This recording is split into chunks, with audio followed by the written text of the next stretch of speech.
हम गुंजन चौधरी समस्त मिथिलावासी के प्रणाम करै छी। हम आइ मधुश्रावणी के दोसर दिन के कथा लऽ कऽ उपस्थित छी। बिहुला आ मनसाक कथा। मनसा महादेवक मानस पुत्री छलीह। ओ जन्मितहि युवती भए गेलीह। नाटी रहला के कारणे हुनकर लाजक रक्षा हेतु साँपक देह में लेपटाए गेल। ए सबसँ गौरी अप्रसन्न भए गेलीह।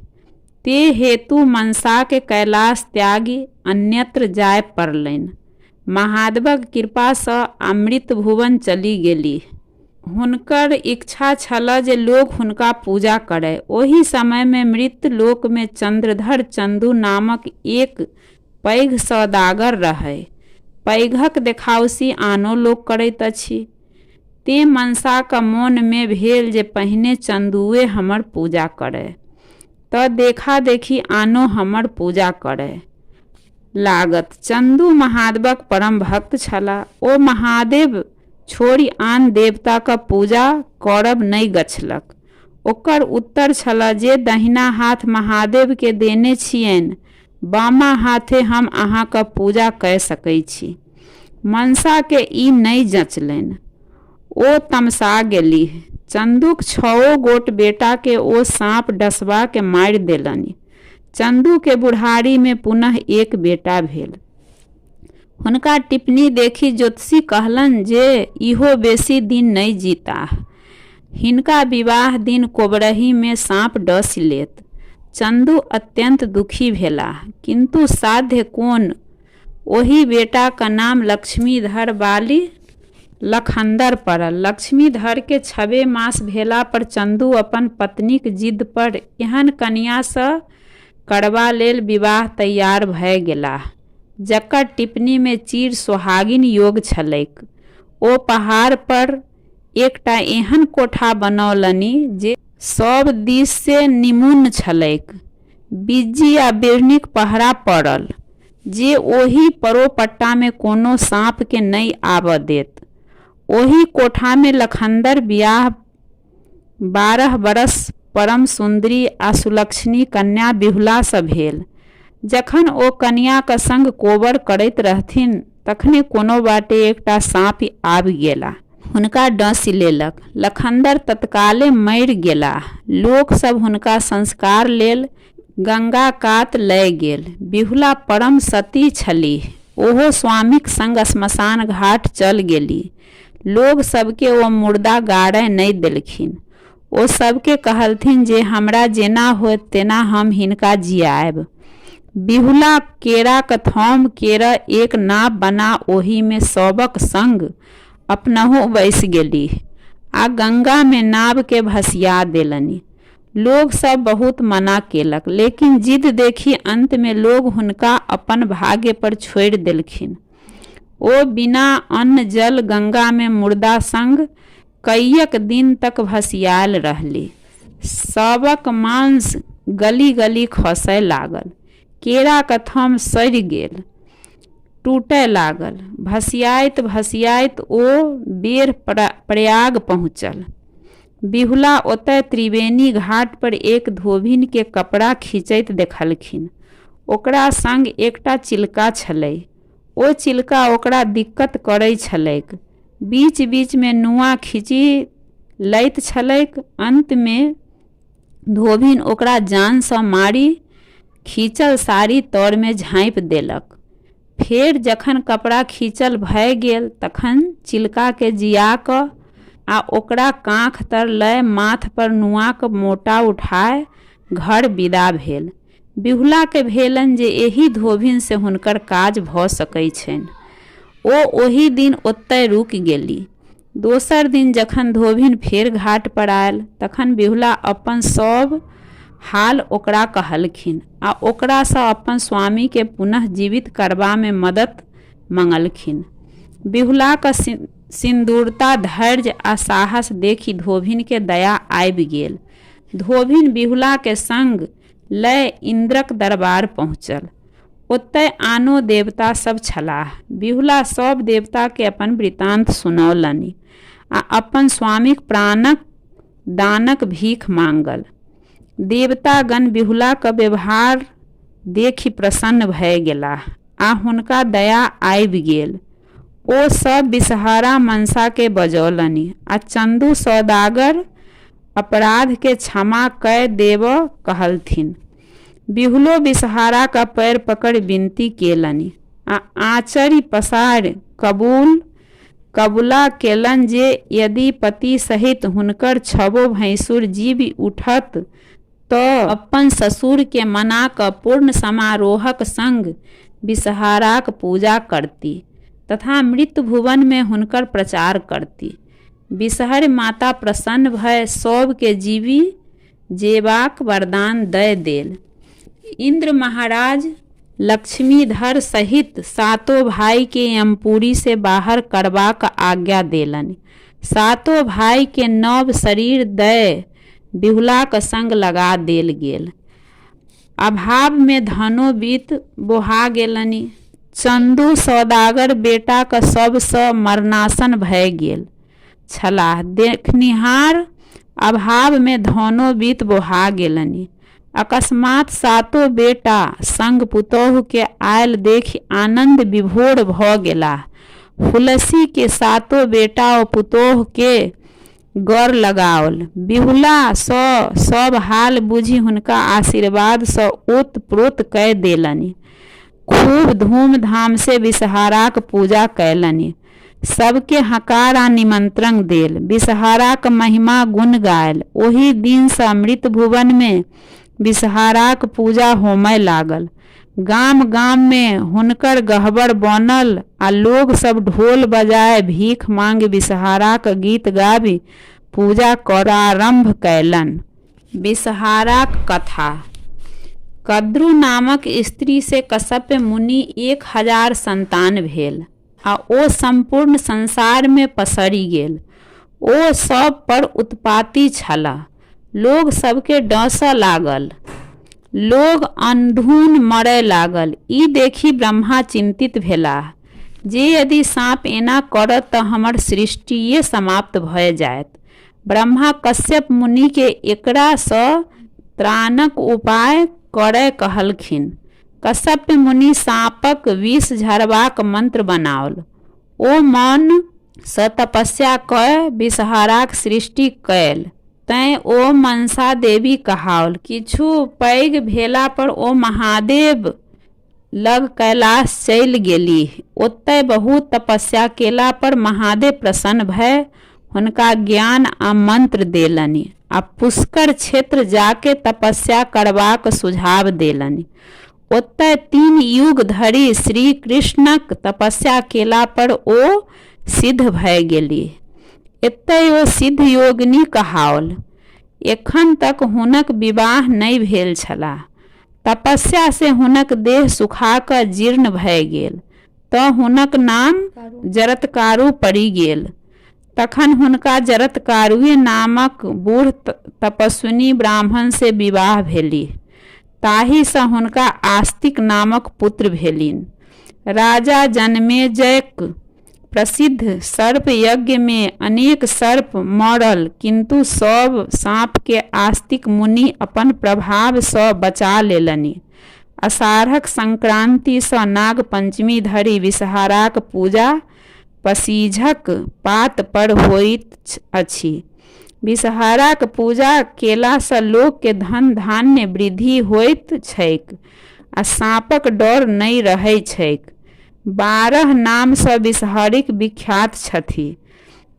जगत गौरी, मनसा, जरत्कारु, वैष्णवी, सिद्धयोगिनी, नागेश्वरी, शैवी, जरत्कारु प्रिया, नागभागिनी, आस्तिक, माता, बिषहारा आ महाज्ञानयुता।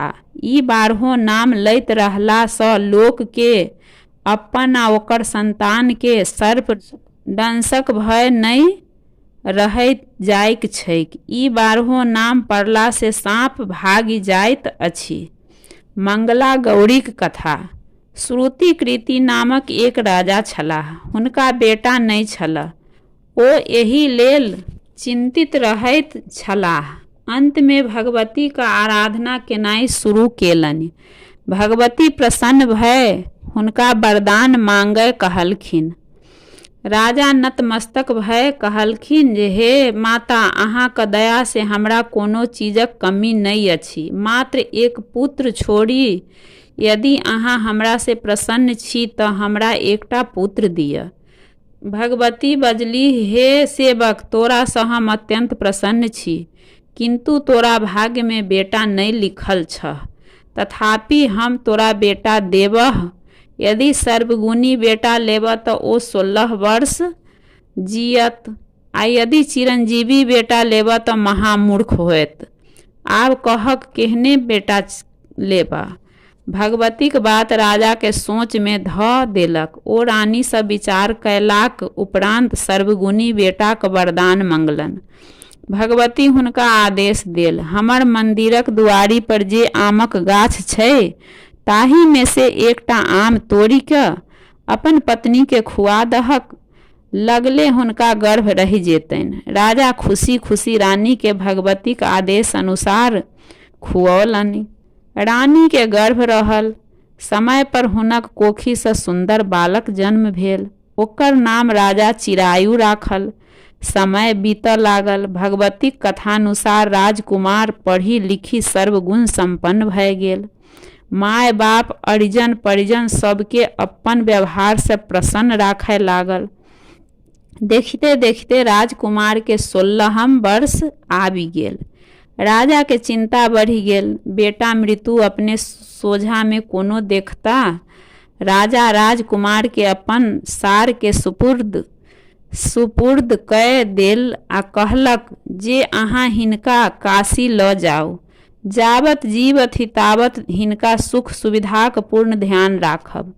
मरणोपरांत हिनका राजकुमार योग्य सम्मान सहित मणिक मंडिका पर दाह संस्कार क्रिया कर्म कय घुरि आयब।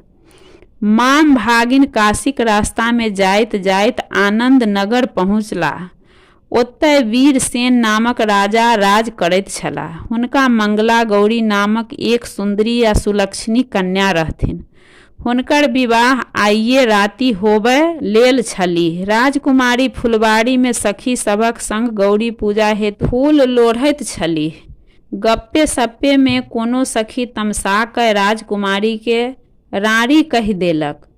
दोसर सखी सब एही पर ओकरा खूब फैजत केलक जे एहन शुभ दिन में एहन अशुभ बात ओ राजकुमारी के किएक कहलक। किंतु राजकुमारी कहि उठली, दूर, एकरा रानी कहने की हम विधवा भऽ सकै छी। हमरा कुल में तऽ आइ धरि केओ रार नहीं भेल छै। हमरा ओतय तऽ सब केओ गौरी के तेना के गोहरने छथिन जे विधवा होबय के असंभव। वरन हमरा हाथक अक्षत जाहि बड़क माथ पर पड़ि जेतै तऽ ओ यदि अल्पायुओ रहतै तऽ गौरीक कृपा से चिरायु भऽ जायत। संजोग बात जे चिरायु मामाक संग ओही फुलबाड़ी में ठहरल छलाह। राजकुमारीक गप हुनका दुनू गोटेक कान में पड़ल। मामाजी सोचलन जे यदि एही राजकुमारीक संग हुनक भागिनक विवाह भऽ जाइत तऽ अल्पायु रहैत चिरंजीवी भऽ सकै छथि। संजोग एहन जे राजकुमारीक विवाह बाहिक देशक राजा दृढ़ बेटा सुकेतु वर्मा सँ होबय निश्चित छलाह। बड़ बरियाती साँझ खन ओही फुलबाड़ी में डेरा खसौलक। सुकेतु वर्मा परम कुरूप मूर्ख आ बहिर छलाह। बड़क बाप पिति विचारलन जे एहन कुरूप मूर्ख यदि मरबा पर जायत तऽ कन्या बला बर के घुमा देत। ती हेतु कोनो सुंदर बर के लय मरबा पर जेबाक चाही। विवाहक बाद मारि पीटि कऽ ओकरा भगा देब आ सुकेतु के कोबर में बैसा देब। ताबत बरियाती सभक नजर सुंदर भव्य चिरायु पर पड़ल। ओ सब भरि राति लेल मामा से चिरायुक याचना कयलक। मामा तऽ मने मन ई चाहते छलाह। ऊपर से थोड़े काल नाकर नुकर केलनि, पुनः अनुमति दय देलनि। अब बरियाती लोकनि सुकेतु के डेरा पर छोड़ि मंगनीक बर चिरायुक संग लय विवाहक स्थल पर पहुँचलाह। शुभ शुभ क सब कार्य संपन्न भेल। गौरी शंकरक प्रतिमाक समक्ष सिंदूरदान भेल। बड़ चिरायु मंगला गौरीक संग कोबर में सुतलाह। आइए राति चिरायु के 16 वर्ष पूरी गेलनि। निशा रात में काल गहुमनक रूप ध कोबर घर पैसि गेल। राजकुमारी के तावत नींद नहीं आयल छलीह। ओ भयंकर गहुमन के देखि भयभीत भय गेली, किंतु साहस क भरी बाटी दूध साँपक आगू के बढ़ा देलनि। आ प्रार्थना कयल जे नागराज हुनक पति के प्राण नहीं लेथिन, वरना हुनका चिरंजीवी बना देथिन त आजीवन ओ नागराजक पूजा करती आ व्रत रखती। साँप राजकुमारी गोहार मान गेल। ओ दूध पीबी ओतही राखल पुरहर से पैसि गेल। राजकुमारी तुरंत अपन केचुआ आंगी खोली पुरहरक मुँह बान्हि देलनि। तब तक चिरायुक नींद टूटलनि आ राजकुमारी से किछु खयबाक लेल मंगलनि। हुनकर बड़ भूख लागि गेल छलीह। कन्या अपन माय सँ खीर आ लड्डू आनि हुनकर भूख के तृप्त कयल।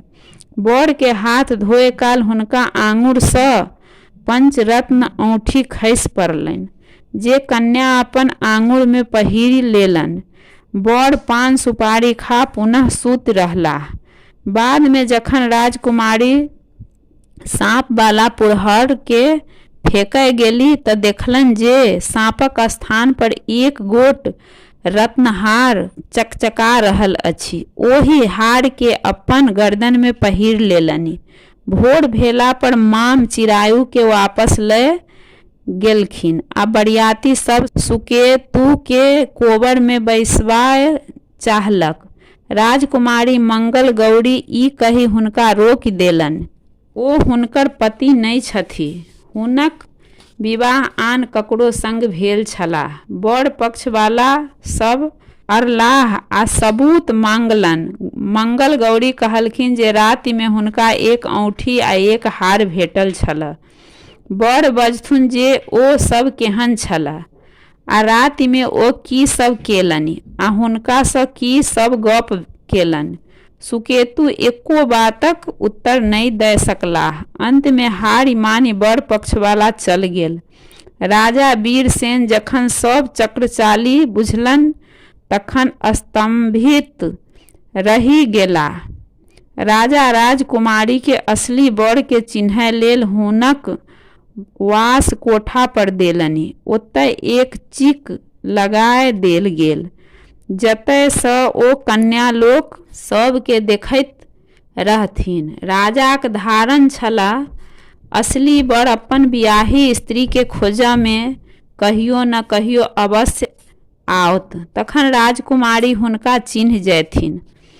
अंततः सहय भेल। चिरायु अपन मामाक संग काशी प्रयाग विंध्याचल आदि होइत 1 वर्ष बाद ओतय एलाह।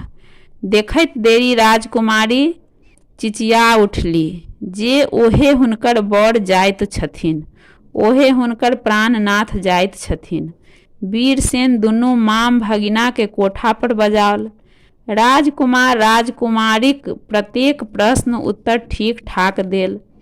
राजा आनंदित भय अपन सौर कुटुंब के बजा पूर्ण धूमधाम सँ विवाहक उत्सव मनाय बड़ कन्या के नाना प्रकारक आभूषण हाथी घोड़ा सौर सिपाही संग लगाए विदा कैलन।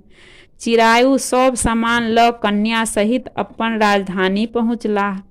राजा रानी जखन सुनलन जे हुनकर बेटा पुतोह आबि रहल छथि तब पहिने विश्वासे नहीं होइन, कारण चिरायु के मरतक आब वर्ष पूर्वय अछि। लेकिन जखन बुझलन जे बात सत्य अछि त आनंदक परवाह नहीं रहलनि। त बेटा पुतहुक आगू आबि राजा रानी के प्रणाम कैलन। पुतोह मंगला गौरी सासु भरी 5 कोड़ा में बैसौलनि। मंगला गौरी हुनका अपन नैहर में गौरी पूजाक रेवाज तथा कोना हुनकर अनुकंपा सँ सब कियो सतत सुहागिन रहैत छथि जे कथा कहि सुनौलनि ते गौरी आ नाग पूजाक सद्भाव जीवन में बड़ महत्व अछि।